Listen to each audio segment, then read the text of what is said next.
अस्सलाम वालेकुम dear students, मैं हूं अब्दुल मालिक सुल्तान और आप देख रहे हैं ऑर्डिनरी डिफरेंशियल इक्वेशन की लेक्चर सीरीज़। हमारे पास लास्ट वीडियो में हमने काशी आयलर इक्वेशन और उसके सॉल्यूशन को डिस्कस किया था। एक आधी एग्जांपल भी हमने देखी थी। आज हमारा जो टॉपिक है वो किसी भी डिफरेंशियल इक्वेशन को by using reduction of order हमने सॉल्व करना है। सो मेथड का नाम ही रिडक्शन ऑफ ऑर्डर है। ये एक मैथमेटिशियन थे डी.एल. एम्बर्ट, उन्होंने ये मेथड जो था प्रपोज किया था। अब जैसा कि इस मेथड के नाम से ही हमें नज़र आ रहा है कि रिडक्शन ऑफ ऑर्डर है, ऑर्डर रिड्यूस करना। कोई सेकंड ऑर्डर डिफरेंशियल इक्वेशन होगी, हम उसका ऑर्डर रिड्यूस करके उसको फर्स्ट ऑर्डर डिफरेंशियल इक्वेशन में कन्वर्ट कर देंगे तो वो हमारे पास जो है जो इक्वेशन है वो फर्स्ट ऑर्डर बन जाएगी और फिर हम उसको सॉल्व कर लेंगे फर्स्ट ऑर्डर के किसी मेथड से। ठीक है जी। तो ज़रा देखते हैं कि हमारे पास गिवन इक्वेशन कैसी होगी और हमने उसका ऑर्डर रिड्यूस कैसे करना है और क्या क्या चीज़ें हमें उसमें गिवन होंगी। तो ज़रा ये दो इक्वेशंस आप देखें। Equation number 1, d square y by d x square plus p of x mean p is only function of x, d y by d x plus q of x is same only function of x, y is equal to 0। और फिर मैंने यही equation number 2 लिखी हुई है। अगर आप 2 और 1 को देखें तो 1 बेसिकली 2 की होमोजीनियस फॉर्म है, ये non homogeneous second order linear equation है और ये homogeneous second order linear equation है। तो बेसिकली हमने सॉल्व जो है वो इस इक्वेशन नंबर 2 को करना होगा। D square y by d x square plus p x d y by d x plus q x y is equal to f of x, ये इक्वेशन जो है हमने सॉल्व करनी है। कैसे करनी है? So let's check. If one solution of second order linear differential equation this one, अब हमें गिवन इक्वेशन ये होगी। हम इसकी जैसे हम पिछले मेथड्स में सबसे पहले कम्प्लीमेंट्री सोल्यूशन निकालते थे, तो कम्प्लीमेंट्री सोल्यूशन हम कैसे निकालते थे? इसकी होमोजीनियस फॉर्म की ऑक्सिलरी इक्वेशन बनाते थे और उसके रूट्स निकाल के तो उससे हम एक सोल्यूशन जो है वो कंसीडर कर लेते थे कि वो लिख लेते थे। तो हमें इस होमोजीनियस इक्वेशन का एक सोल्यूशन या गिवन होगा प्रॉब्लम के अंदर या फिर हम खुद से वो फाइंड आउट कर लेंगे। और उसको फाइंड करना हम यूजुअली वाई सी निकाल के उसका कोई पर्टिकुलर केस बना लेते हैं। वो भी मैं आपको बताऊंगा कि कैसे वो पर्टिकुलर केस बनाना है। तो हम इस इक्वेशन का हमें कोई एक सोल्यूशन गिवन होगा, लेट से उसका नाम y1 है। ठीक है जी। If one solution of second order linear differential equation this is known then we can use to find the general solution of this.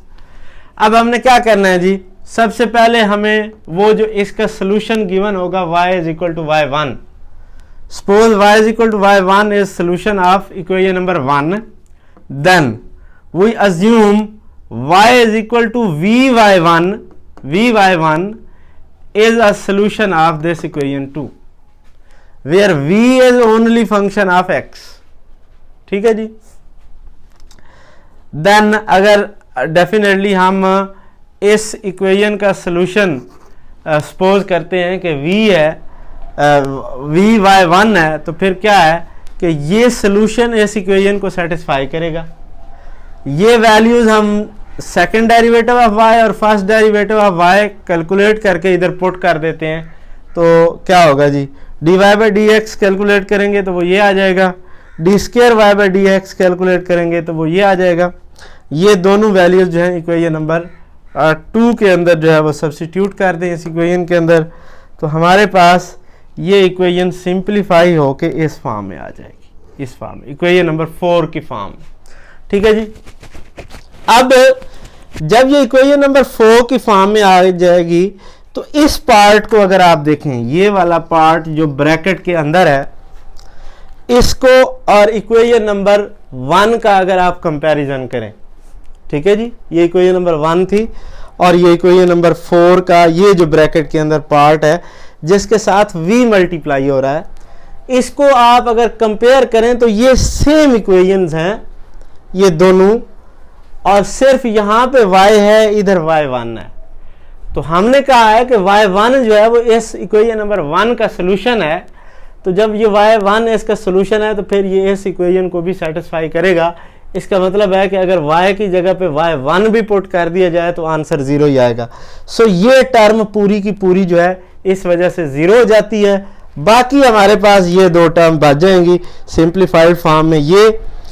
तो हमारे पास उसके बाद dv/dx को हम u पुट कर देंगे, ठीक है।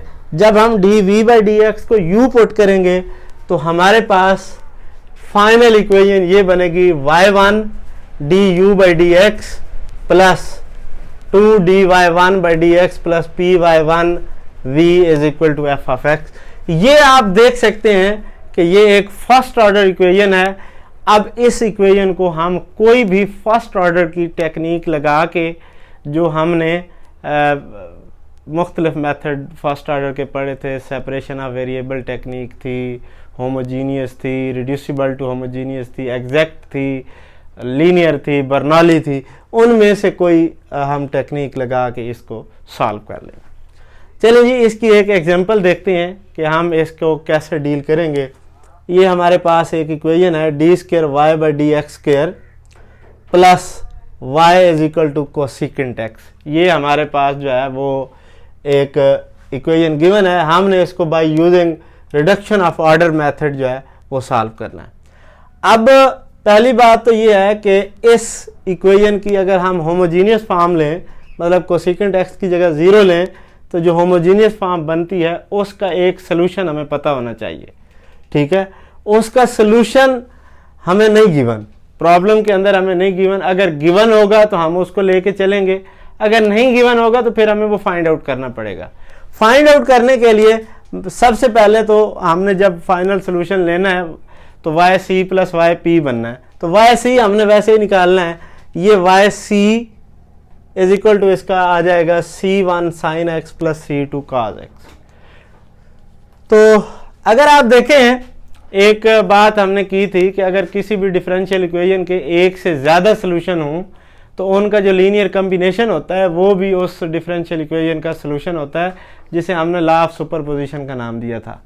तो आप अगर गौर से देखें तो ये जो सोल्यूशन है, ये दो सोल्यूशन है और ये इनका लीनियर कम्बिनेशन लिखा हुआ है।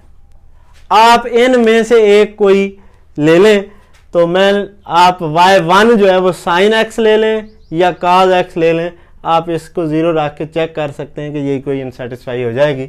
तो sin x या cos x जो है वो इसका एक सोल्यूशन बनता है। तो अब हमने वही सब्स्टिट्यूशन करनी है, y is equal to v sin x। इस इक्वेशन का सोल्यूशन फाइंड आउट करने के लिए y is equal to v sin x। Keep in mind v is a function of x only, ठीक है जी। dy/dx लेंगे तो वो प्रोडक्ट रूल लग जाएगा, d²y/dx² लेंगे तो वो ये आ जाएगा। सब्स्टिट्यूट कर देंगे ये वैल्यूज दोनों उठा के आप इस इक्वेशन के अंदर, तो हमारे पास ये सिंप्लीफाई होने के बाद जो है ये फाइनल इक्वेशन बन जाएगी। और इसमें फिर आपने dv/dx को u के इक्वल पुट करना है, तो हमारे पास ये फर्स्ट ऑर्डर लीनियर इक्वेशन बन गई है। और आपको पता है कि फर्स्ट ऑर्डर लीनियर इक्वेशन को हम कैसे सॉल्व करते हैं, बर्नौली को पहले लीनियर में कन्वर्ट करते हैं, फिर लीनियर को सॉल्व करते हैं। तो ये वही मेथड से आप लीनियर इक्वेशन सॉल्व करेंगे तो u हमारे पास इस चीज़ के इक्वल आ जाएगा। अब u आपने क्या लिया था, u आपने लिया था यहाँ पे अगर आप देखें तो u आपने लिया है, ये u आपने लिया है dv/dx के, मतलब है ये चीज़ जो है बेसिकली dv/dx के इक्वल है। इसको सॉल्व करेंगे तो v is equal to -x cot x plus natural log of sin x के इक्वल आ जाएगा। ये सेपरेशन ऑफ वेरिएबल टेक्निक भी यूज़ कर सकते हैं आप। अब आपने yp निकालना है, y ये बेसिकली आपका yp था, तो yp क्या है, v sin x। v की वैल्यू ये आ गई है, इसको साइन x से मल्टीप्लाई करेंगे तो ये आपका वाई पी निकल आएगा। वाई सी आपने निकाला हुआ है, वाई पी निकल आया है, इन दोनों को ऐड करेंगे तो ये आपके पास फाइनल सोल्यूशन आ जाएगा by using reduction of order method. ठीक है, रिडक्शन ऑफ ऑर्डर में हम यहाँ पे जस्ट सेकंड डिग्री इक्वेशंस को डील करेंगे, थर्ड फोर्थ ऑर्डर को नहीं करेंगे। उन पे भी ये रूल अप्लाई होता है कि थर्ड डिग्री है तो वो सेकंड डिग्री में आ जाएगी, फिर सेकंड डिग्री पे दोबारा अप्लाई करेंगे तो वो फर्स्ट डिग्री आ जाएगी, और फिर बैकवर्ड हमें 2 दफ़ा जाना पड़ेगा। लेकिन हम अपने कोर्स में सिर्फ सेकंड ऑर्डर डिफरेंशियल इक्वेशन को डील करेंगे। तो ये हमारे पास टेक्निक थी जिसका नाम था रिडक्शन ऑफ ऑर्डर, और ये उसकी मेथडोलॉजी थी कि हमने उसको कैसे डील करना था। ये उसकी एक एग्जांपल थी। आप इसकी बाकी एग्जांपल्स को, प्रॉब्लम्स को बुक से देखें, सॉल्व करें। कोई भी अगर आपको प्रॉब्लम है आप कमेंट में पूछ सकते हैं, आप मैसेज पे पूछ सकते हैं। थैंक यू, अल्लाह हाफ़िज़।